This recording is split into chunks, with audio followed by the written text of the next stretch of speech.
নামাজ পড়ার মাঝখানে যদি কত রাকাত পড়া হয়েছে এবং কত রাকাত বাকি আছে তা ভুলে যাই, সেক্ষেত্রে করণীয় কি? আমার উপর জিনের আসর আছে, এতদিন আমার স্বামী বিদেশে ছিলেন, এখন তিনি বলছেন আমার সঙ্গে নাকি জিনের সহবাস হয়, তাই আমাকে তারা দিয়ে দিবেন।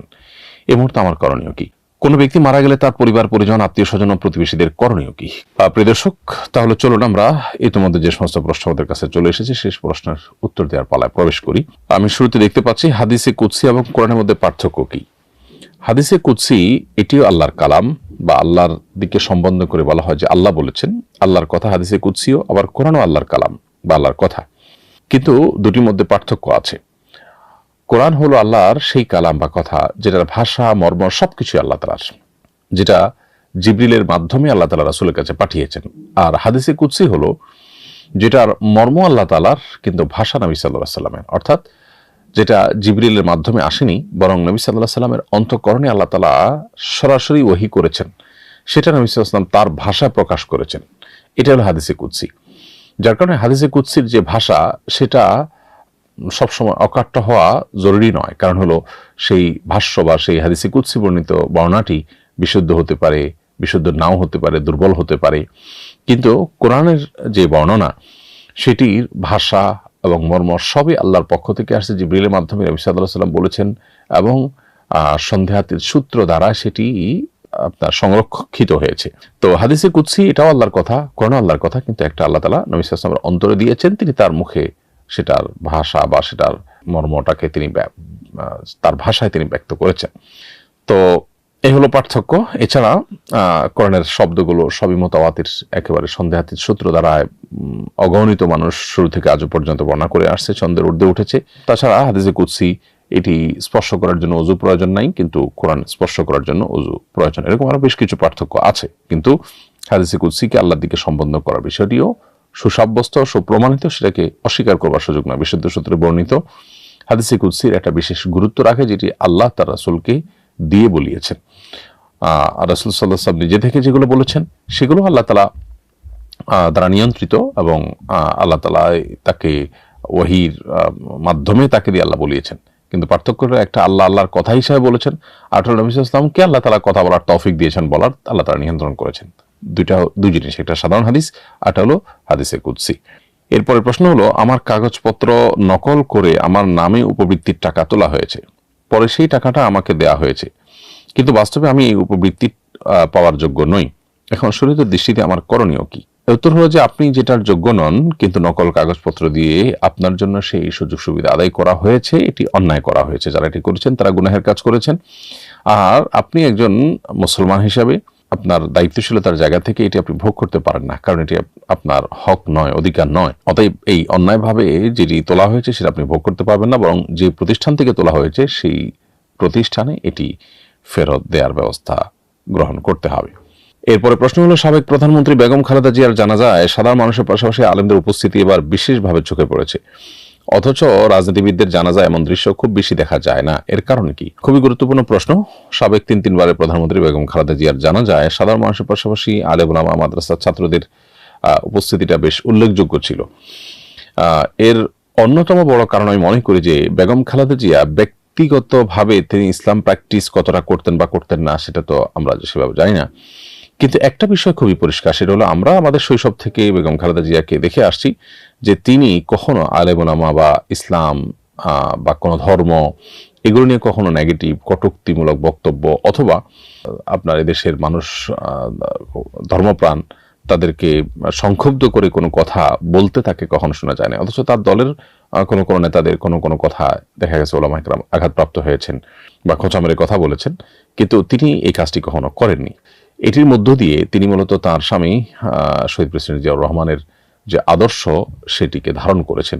এই একটি জায়গায় তিনি অন্য অনেক থেকে পৃথক হয়ে গেছেন। বাংলাদেশের ইতিহাসে যত শাসক এসেছেন, এই শাসকদের মধ্যে খালেদা জিয়ার এই একটা জিনিস, অর্থাৎ ওলামা ইকরামের প্রতি শ্রদ্ধা, দিন এবং ধার্মিকদের প্রতি শ্রদ্ধা, তাদেরকে কখনো অবজ্ঞা অবহেলা না করা কিংবা তাদেরকে কখনো অপমান না করা, খোঁচাখুচি না করা, এই একটা বিষয়ের কারণে তিনি সাধারণ দিনদার মানুষদের কাছেও বেশ গ্রহণযোগ্য মানুষে পরিণত হয়েছেন।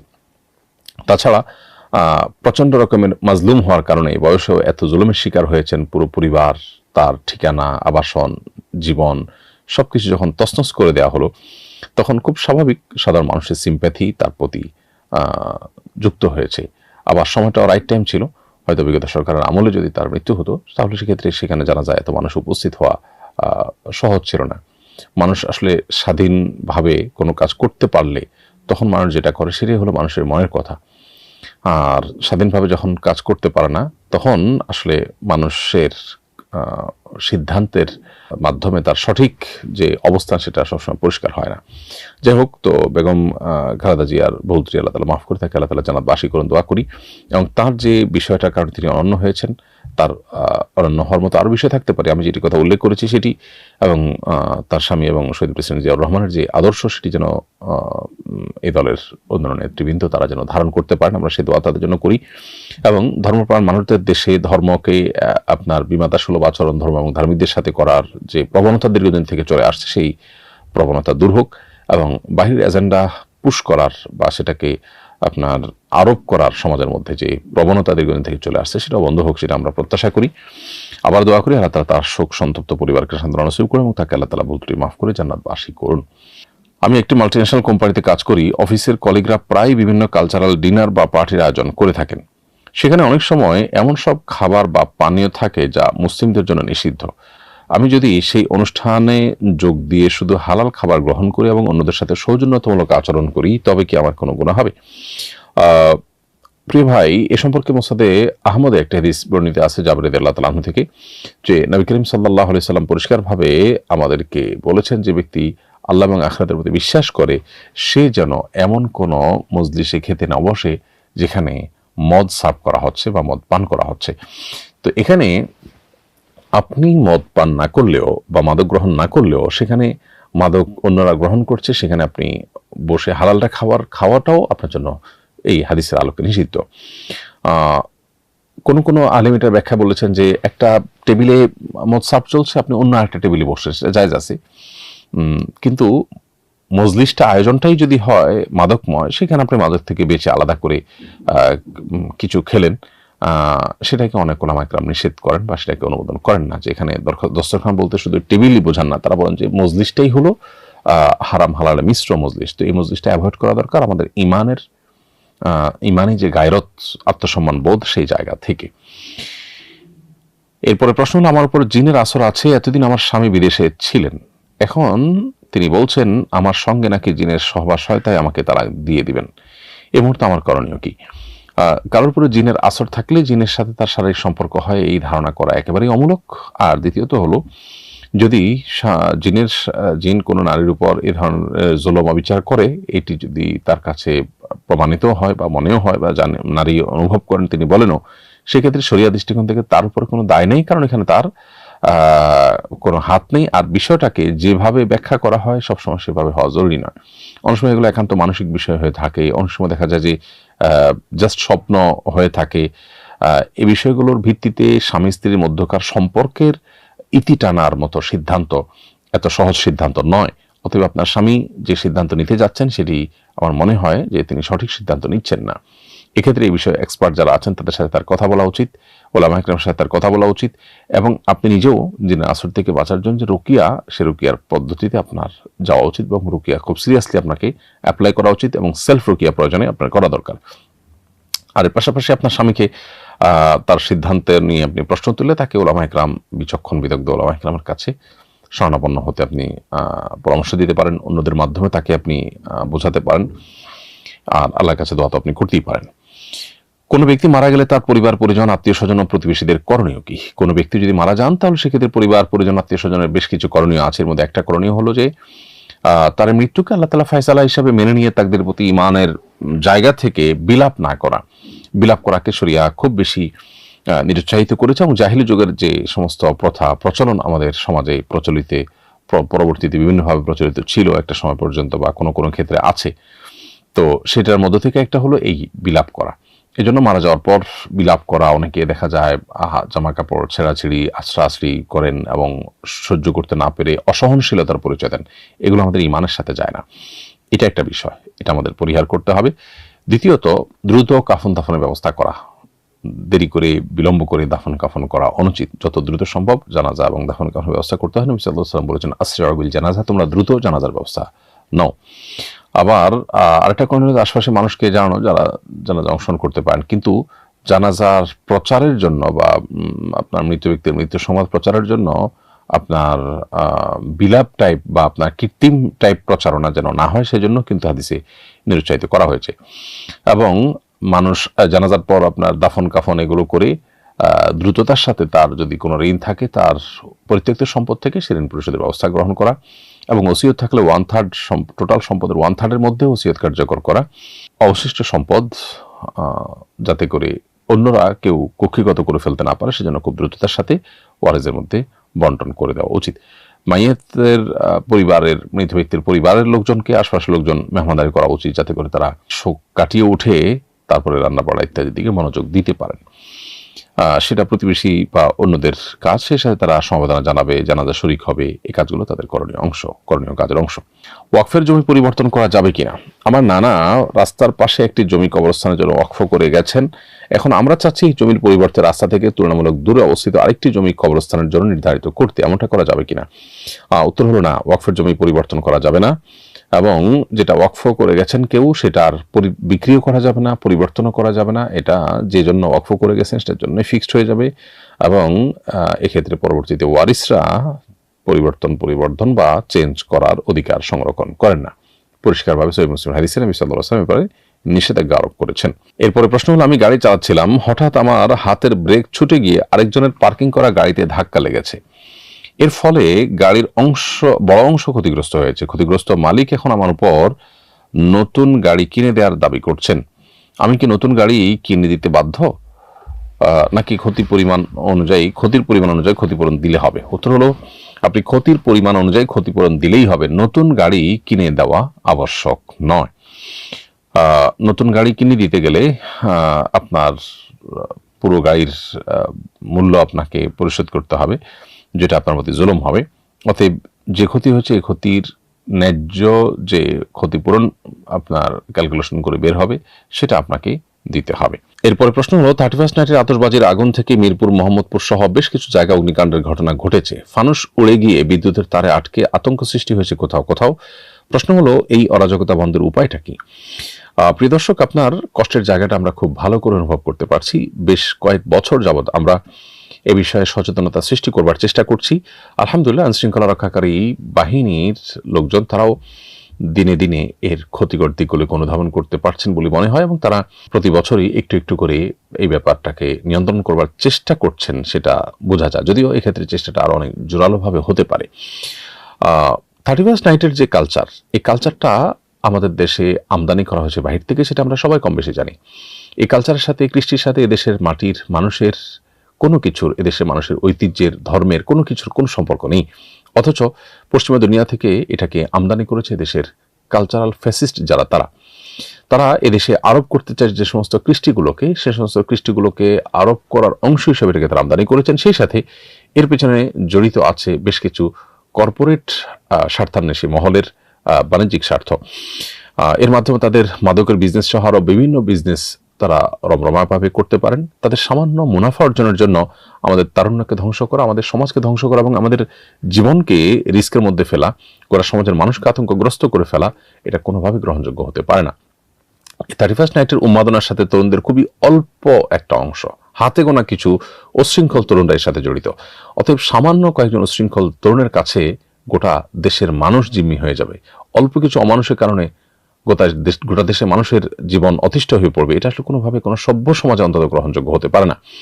এই জন্য এটার বিরুদ্ধে কঠোর ব্যবস্থা গ্রহণ করা সময়ের সবচেয়ে প্রয়োজনীয় উদ্যোগগুলোর একটা। আমি মনে করি প্রতি বছর এটা করা যাবে না, ওইটা করা যাবে না, প্রশাসন থেকে এরকম নির্দেশনা না দিয়ে বরং এটাকে অর্থাৎ 31st নাইটের উদযাপনকে আইন করে নিষিদ্ধ ঘোষণা করে কঠোর হস্তে এটাকে দমন করা উচিত। প্রথমত, এটা থেকে আমাদের সমাজ আসলে কি পায়? রাত 12টা 1 মিনিটে গভীর রাতে দেশের প্রায় সব মানুষ, হাতে গোনা কিছু মানুষ ছাড়া প্রায় সব মানুষই ঘুমিয়ে থাকেন। অতএব এই সময়ে যদি আতশবাজির বিকট আওয়াজে মানুষ ঘুম ভেঙে যায়, হার্টের রোগী মৃত্যুর মুখে পতিত হওয়ার মতো আশঙ্কা তৈরি হয়, শিশুরা ভিতরে সন্ত্রস্ত হয়ে পড়ে, সেই সাথে পাখিরা ছুটোছুটি করে, আমাদের পরিবেশ বিপর্যস্ত হয়, এবং ঢাকা এবং দেশের অন্যান্য যে শহরগুলো বৈদ্যুতিক তারের যে বিশাল বড় জাল আছে, এই জালের নিচে অবস্থান করছে, তার উপরে এ ধরনের আগুন নিয়ে হোলি খেলা, এটা কোনো অবস্থাতেই গ্রহণযোগ্য হতে পারে না। এখান থেকে শুধু এখন ছোটখাটো কোনো অগ্নিকাণ্ড ঘটনা ঘটছে অথবা দুই একটা দুর্ঘটনা ঘটছে, এটুকুতেই যে এটা সীমাবদ্ধ থাকবে এমনটি বলা তো কঠিন। কারণ এরকম বৈদ্যুতিক তারের জালের উপর যদি আপনি এভাবে আগুন নিয়ে হোলি খেলা খেলেন, তাহলে সেক্ষেত্রে এখান থেকে অগ্নিকাণ্ডের মাধ্যমে শত শত মানুষের মৃত্যু, আরও বড় কোনো ঘটনা ঘটলে সেটা অবাক হওয়ার মতো বিষয় থাকবে না। এই জন্য এটিকে কঠোর হস্তে দমন করা এটি সময়ের সবচেয়ে প্রয়োজনীয় কাজগুলোর একটি। আমরা কেন জানি যে 31 নাইটের এই উন্মাদনাকে কেন্দ্র করে যে পরিমাণ নৈতিক অবক্ষয় হয়ে থাকে, যে পরিমাণ উন্মাদনা সৃষ্টি হয়ে থাকে প্রতি বছর, দেখা যায় যে এই রাতে অতিরিক্ত মাদক গ্রহণ করার ফলে মাদক গ্রহণ করে ড্রাইভিং করতে গিয়ে রোড অ্যাক্সিডেন্ট অন্য দিনের চাইতে 117 গুণ বেশি রোড অ্যাক্সিডেন্ট হয়ে থাকে, যেটা খুবই ভয়াবহ একটি সাইন। এছাড়াও আরো বহু অনাচারের সাথে জড়িত আছে, এর সাথে সম্পৃক্ত আছে বিধায় মানুষ, পশু পাখি, দুর্বল, অসুস্থ, হার্টের রোগী, শিশু আতঙ্কগ্রস্ত হবে, কষ্ট পাবে, মৃত্যুর মুখে পতিত হবে। আর এই অল্প কিছু শৃঙ্খল মানুষের কাছে গোটা সমাজের মানুষ জিম্মি হয়ে থাকবে, এটা কোনো দিনই গ্রহণযোগ্য হতে পারে না। এটার বিরুদ্ধে ব্যবস্থা গ্রহণ করা দরকার এবং প্রত্যেকটা সমাজে এটাকে প্রতিরোধ করবার জন্য কাউন্সিলিং করে উশৃঙ্খল যুবকদেরকে বুঝিয়ে আনা এবং এটা বন্ধের জন্য বাড়ি মালিকদেরকে ছাদ এরাতে বন্ধ রাখার জন্য নির্দেশনা দেওয়া, উৎসাহিত করা, এই কাজগুলো সামাজিকভাবে হওয়া দরকার। শুধু আইনশৃঙ্খলা রক্ষাকারী বাহিনী নয়, সামাজিকভাবেও যদি সবাই চেষ্টা করেন তাহলে সেক্ষেত্রে এই উশৃঙ্খলা রোধ করা কঠিন কোনো বিষয় হবে না ইনশাআল্লাহ তাআলা। পৃথিবীর বহু দেশে যেহেতু এই উদযাপনের ব্যাপারে নিষেধাজ্ঞা আরোপ আছে, আমাদের এই উদযাপন নিষেধাজ্ঞা আরোপের আওতায় আনতে বা এটাকে নিষিদ্ধ করতে বাধা কথা আমি ঠিক জানি না। অতএব এ ব্যাপারে আমার মনে হয় আমাদের এখন কঠোর হস্তে দমন করার জন্য রাষ্ট্রীয় উদ্যোগ প্রয়োজন এবং সামাজিকভাবে সে উদ্যোগের সহযোগিতা করা প্রয়োজন। এরপর প্রশ্ন, নামাজ পড়ার মাঝখানে যদি কত রাকাত পড়া হয়েছে এবং কত রাকাত বাকি আছে তা ভুলে যাই, সেক্ষেত্রে করণীয় কি? নামাজ পড়ার মাঝে কত রাকাত পড়া হয়েছে এবং কত রাকাত বাকি আছে সেটা যদি আপনি ভুলে যান, এটা যদি আপনার জীবনের প্রথমবারের মতো হয়, তাহলে সেক্ষেত্রে নামাজটা নতুন করে পড়াই উত্তম, নতুন করে পড়বেন। আর যদি মাঝে মধ্যে আপনার এরকম হয়, তাহলে সেক্ষেত্রে আপনার প্রবল ধারণা যেটা দিকে হয়, 3 রাকাত না 4 রাকাত সন্দেহ হলে 3 রাকাত দিকে যদি প্রবল ধারণা হয় বা 4 রাকাত এর ধারণাটা যদি প্রবল হয়, তাহলে সেটাকে ধরে আপনি নামাজ পড়বেন। আর যদি কোনো দিকেই প্রবল ধারণা না থাকে, তাহলে সেক্ষেত্রে আপনি সর্বনিম্নটা ধরে নামাজ শেষ করবেন এবং শেষে সেজদায় সাহু দিবেন। যেমন 2 বা 3 কিংবা 3 বা 4 নিয়ে সন্দেহ হচ্ছে, তাহলে কমটা ধরে নিয়ে আপনি নামাজ শেষ করবেন এবং শেষে সেজদায় সাহু দিবেন, নামাজ হয়ে যাবে ইনশাআল্লাহ তাআলা। অনেক সময় ফরজের আগে ফজরের সুন্নত পড়ার সুযোগ পাই না, ফরজ নামাজের পর কি ওই সুন্নত আদায় করতে পারবো? উত্তর হলো যে ফজরের ফরজ নামাজের আগে সুন্নাত নামাজ পড়ার সুযোগ যদি কেউ না পান, তাহলে সেক্ষেত্রে কোনো আলেম সেটাকে ফজরের ফরজ নামাজ শেষে আদায় করার অনুমতি দিয়ে থাকেন সূর্য ওঠার আগে। যদি এক্ষেত্রে তিরমিজিতে একটি বিশুদ্ধ বর্ণিত হাদিস রয়েছে আবু হুরায়রা রাদিয়াল্লাহু আনহু থেকে, যে নবী সাল্লাল্লাহু আলাইহি ওয়াসাল্লাম বলেছেন, মাল্লাম ইউসাল্লি রাকাতাল ফাজরি ফালিসাল্লিহুমা বা'দা মা তাতলু'আশ শামস। কেউ যদি ফজরের 2 রাকাত মিস করে থাকে, অর্থাৎ সুন্নাত 2 রাকাত মিস করে থাকে, তাহলে সে যেন ফজরের সূর্য ওঠার পরে আদায় করেন। অর্থাৎ সূর্য উঠে যাবে সে পর্যন্ত অপেক্ষা করে সূর্য ওঠার যে 15-20 মিনিট পরে নিষিদ্ধ সময় পার হয়, তারপরে আপনি এই 2 রাকাত সুন্নাত আদায় করবেন। এটা হলো সবচেয়ে উত্তম, হাদিসে সরাসরি সেভাবে নির্দেশনা দেওয়া আছে। এরপরে প্রশ্ন, নতুন বছর উপলক্ষে আমাদের অফিসে বর্ষবরণ অনুষ্ঠান হয়, সেই অনুষ্ঠানে আমি ম্যানেজমেন্টের নির্দেশে কোরআন তেলাওয়াত করেছি। এ ধরনের অনুষ্ঠান করা কি শরীয়ত সম্মত? আর এই অনুষ্ঠানে কোরআন তেলাওয়াত করা জায়েজ আছে কিনা? নতুন বছর উপলক্ষে বর্ষবরণের আনুষ্ঠানিকতা, এটা যদি নিছকই আনুষ্ঠানিকতার ব্যাপার হয়, এখানে কোনো ধারণাগত বিষয়, বিশ্বাসগত বিষয় না থাকে, তাহলে এটা একটা মোবাহ কাজ হতে পারে। কিন্তু সেই সাথে এখানে এটাও মাথায় রাখতে হবে যে নওরোজ বা নববর্ষের উদযাপনের এই কালচারটা এসেছে মূলত আপনার প্রকৃতি পূজারী বা প্যাগানদের থেকে। সেটার বাইরে যদি কোনো এলাকা আঞ্চলিকভাবে কোনো আনুষ্ঠানিকতা হয়, যেমন নবান্ন উৎসব, নতুন ফসল উঠেছে, মানুষের খুশি লাগা কাজ করেছে, এরকম কিছু থাকে, সেটা ভিন্ন বিষয়। সেরকম কিছু যদি হয়, তাহলে সেক্ষেত্রে এটি জায়েজ হতে পারে এবং সেখানে কোরআন তেলাওয়াত করাও নিষিদ্ধ কোনো বিষয় হবে না। এর বাইরে এটা যদি এর মধ্যে কোনো হারাম যুক্ত হয়, কিংবা এটা যদি কোনো বিজাতীয় কালচার এর সাথে সংশ্লিষ্ট হয় বা তার সাথে কোনোভাবে এটা রিলেটেড হয়, তাহলে সেক্ষেত্রে এখানে অংশগ্রহণ করা বা এটাকে সমৃদ্ধ করার জন্য আপনার কোনো উদ্যোগ গ্রহণ করা জায়েজ হবে না। এরপরে প্রশ্ন হলো, 1989 সালে এক ব্যক্তি আমার দোকান থেকে বাকিতে 1 টন রড নিয়েছেন। 1 টন রডের দাম তখন 14,000 টাকা ছিল। এখন তিনি আমাকে সেই সময়ের দাম 14,000 টাকা পরিশোধ করতে চাইছেন। আমি কি 14,000 টাকা গ্রহণ করতে বাধ্য নাকি বর্তমান সময়ের মূল্য দাবি করতে পারবো? প্রিয় দর্শক, আপনি যেহেতু তার কাছে রড বিক্রি করেছেন এবং টাকা আপনার চূড়ান্ত হয়ে গেছে যে আপনি 14,000 টাকা তার কাছ থেকে পাবেন, অতএব অনেক বছর পর হলেও সেই 14,000 টাকাই আপনার নেয়ার অধিকার থাকবে, অতিরিক্তটা না। তবে তিনি তার নৈতিকতার জায়গা থেকে যদি এখানে অতিরিক্ত বাড়িয়ে দেন, সেটা আপনি গ্রহণ করতে পারবেন। এখন প্রশ্ন হলো যে তাহলে আমি তো ক্ষতিগ্রস্ত হলাম। উত্তর হলো যে আপনাকে তো শরীয়ত এতদিন পর্যন্ত ছাড় দেওয়ার বিষয় আপনাকে বাধ্য করেনি। আপনি যদি চাইতেন যে কোনোভাবে তার কাছ থেকে টাকা আদায় করে নিতেন, শরীয়ত আপনাকে সে রাইট দিয়েছিল, আপনি সেটা আদায় করেননি অথবা তিনি দিতে পারেন নাই সামহাও, তাহলে এখন আপনি যে যদি এটা গ্রহণ করে ক্ষতিগ্রস্ত হয়েও থাকেন আর্থিকভাবে, কিন্তু আপনি যে সুদ গ্রহণ থেকে বেঁচেছিলেন, আপনি যে হারাম গ্রহণ করেননি, অথচ চাইলে অন্য 10 জনের মতো আপনি সে চেষ্টা করতে পারতেন, তো এটা কারণে আল্লাহর কাছে আপনি আজর পাবেন। ইমানদার সবকিছুর বিনিময় দুনিয়াতে বা নগদে প্রত্যাশা করবে না, বরং অনেক কিছুর বিনিময় ইমানদার আল্লাহর কাছে পরবর্তীতে পাবে, সে প্রত্যাশা করতে পারে। এরপরে প্রশ্ন হলো, শিশুর নাভি শুকায়নি, জন্মের 7ম দিনে চুল কাটার পর কি গোসল দেওয়া জরুরি? প্রথম কথা হলো যে জন্মের 7ম দিনে চুল কাটা মুস্তাহাব, তবে গোসল দিতে হবে এমন কোনো বাধ্যবাধকতা নেই। যদি কেউ চুল কেটে গোসল না দিয়ে রাখতে পারে বাচ্চাকে, ওকে, কোনো অসুবিধা নেই। গোসল দেওয়া এমনিতেই আবশ্যক নয় বা সুন্নাত মুস্তাহাব কিছুই নয়। আর চুল কাটা যেটি মুস্তাহাব, সেটাও যদি বাচ্চার স্বাস্থ্যের জন্য কোনো কারণে ক্ষতিকর হয়, তাহলে সেটা পরে করলেও কোনো অসুবিধা হবে না। যদিও পশ্চিমা পৃথিবীতে দেখা যায় যে চুল কাটার বিষয়টা তারা ইচ্ছাকৃত অনেক দেরি করেন এবং অহেতুক তারা মনে করেন বাচ্চার জন্য এটা ক্ষতিকর।